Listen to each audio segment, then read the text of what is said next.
Well, Brad, to start with Nicky Smith, obviously, how much of a blow is his absence and how serious is it? Yeah, second part of your question first, I suppose. I don't know how long it's going to be. I haven't had, as a coaching group, we've not had an update on the time frame that he's going to be out for. Yeah, he's a huge blow, isn't he? Because he's been playing some great rugby for us this season, and not only for us but also for Wales. So he's a quality player and he's going to be missed. He's not going to be available for this week, but beyond that, I can't give you any parameters on how long it's going to be. Any other bumps and bruises to report from last weekend? No, apart from Nicky, really, we came through pretty unscathed, and there's always bumps and bruises, especially against the French teams, because as everyone would have seen, they're built pretty well, and they are a handful, and it was a physical contest, and I'm pretty much expecting the same this week. So Alan Clark talked about rotation since you played your Welsh squad players, the frontline Wales players against Ospreys and against Stade Francais, apart from Alan Wynne. Do we take it then a few more will be rested this week? Yeah, I think you can take it as that. It's important for us as a region that we perform well in front of our home crowd. It's very important that we get wins at home and build momentum there. Opportunity for guys who, with rotation, to come into the squad and represent the jersey. So what the challenge is for the team that take the park on Friday evening is the challenge is to nail a performance, and I think as a group we need to really step up. So we've taken the majority of this group away sometimes to Leinster and Munsters and have come unstuck. So that's going to be our challenge Friday evening, to put in a performance that we can all be proud of. Is there a risk of making too many changes then, given that you're top of the group at this stage in the competition? There's plenty to play for in it. Yeah,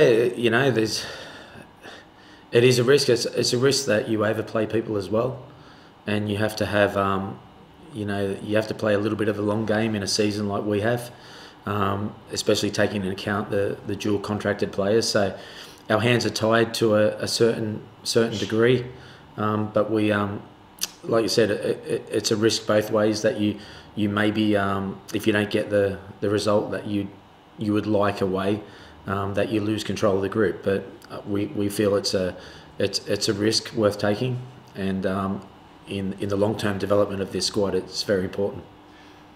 Presumably the likes of George North, Adam Beard, Justin Tiprick, your busier Wales players, will be absent. Will there be others rested as well?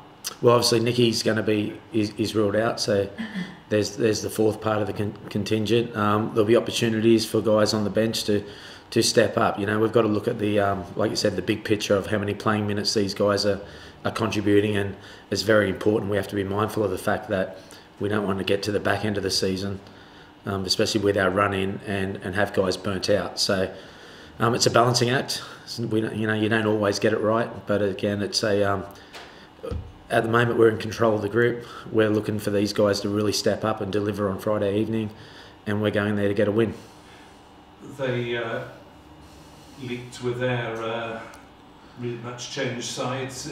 How much better do you expect them to be at home, presumably with a strengthened side, even if it's not a league side? Yeah, I think I think their match day 23 will probably go around again. They might make a couple of changes. I don't think they'll make a huge amount of changes from where they are, when them being mindful about where they are in their competition. In terms of playing the French at home, they're always a different prospect playing them at their patch as opposed to when they travel. So, they definitely perform better, I believe, in front of their home crowd, and it's something that we're going to have to be really mindful that we're really on point, especially in the first 20-30 minutes of a game, to try and quell that momentum and that passion and desire that they always will inevitably bring to the game. They could be vulnerable at home, though. They lost to Po, I think, earlier in the competition at home. The Dragons won at that stadium a couple of years back, so there's an opportunity for you, isn't there? Yeah, it's a great opportunity. like you said, you got to perform well. You've got to take away the momentum early on. You can't give them any incentive. Worcester went there in our competition, and also, they got to win away from home as well. So there's definitely an opportunity. I don't personally believe it's a competition that they necessarily target, especially considering where they are in their competition in terms of their table. But for us solely, it's about focusing on getting our stuff right. And if we get our stuff right, we'll have a look at where the points tally, the point scoreboard says at the end of the game, and hopefully we'll be on the right side of it. You mentioned the Dragons, their head coach Bernard Jackman departing the region. Any thoughts on that? Are you surprised? Yeah, I am surprised anytime there's a movement of coaches mid-season. It's always disappointing within our job that when coaches lose their jobs, you got to feel for Bernard and his family and stuff like that. And I'm sure it's not a great time for him, but without being privy to the internal discussions that's going on at the Dragons, it's obviously their decision, and they've decided to take now. A couple of weeks before you face them, do you think that'll make them more or less dangerous when you play them? It's hard to tell, really. It's hard to tell. Sometimes when a coach leaves, you'll have a spike in performance. Sometimes when a coach leaves, there'll be a dip. Again, without being privy to the internal discussions that they have at their place and why this decision has been made, it's hard to tell. What we can only focus on is what we do here at our region. And on a personal note, there's a report in the paper a couple of days ago linking you with talks at Leicester. Is there any truth in that? Well, there was some reports, 3 or 4 months ago linking me with England as well, and I'm still here. So no, I'm out of contract at the end of this season. So I think the same as players, when you're a coach out of contract, you get linked with certain positions. But no, there's no truth in that. Are you any further down the road in establishing your future here for next season or not? No, not as yet. You usually wear a high-vis jacket on the pitch side. Is that a sensible thing to do in Paris at the moment? Well, it depends if there's other high-visors around you at the time. So I think if there's plenty of high-vis numbers around, I'll be having my one on as well.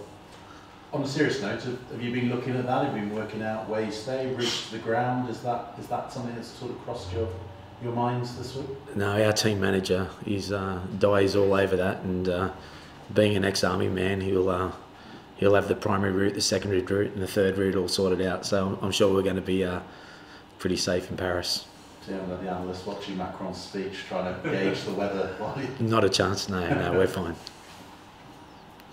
Obviously, you're concentrating on this weekend first, the big game week after against Scarlett and the other derbies. I mean, how excited are the squad and the management looking forward to those games?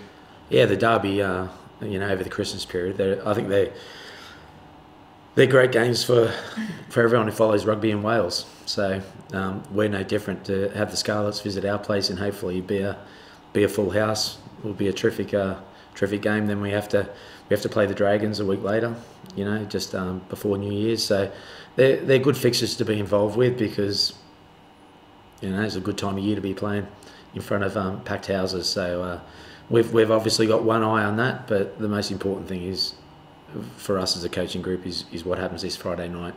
Do the squad and the management see the derbies as an opportunity to sort of maybe re-establish yourself as the best Welsh region? I know you can't base it on one game or a couple of games, but it'd be a big statement, wouldn't it, if you could win all the derbies? Yeah, I think we'd have to do that. If I'm, being really honest, I think we'd have to do that over a couple of seasons before we can claim that. I think Scarlets could arguably, they have been the best performing region over the last couple of seasons, and the Ospreys before that. So for us as a management team and as a squad, I think this next block of 5 games is going to be really pivotal to where we end up at the end of the season. So we're not just focusing on the derbies, we're focusing on what goes on after that as well. So it's an important block for us. It's something that we've got to get right, and we're determined to do that. You comfortable with the position you're in the league? Do you think you're in a strong position to push on and hopefully get in the playoffs? Yeah, I think we are. I think we're in 4th place, just 2 points off 3rd. The playoffs is you can get there with 3 places. The two sides that are sitting 1 and 2, they're probably going to be a bit more difficult to track down with the strength of their squad compared to ours. But like I said, these next 5 games will be really important in shaping our future.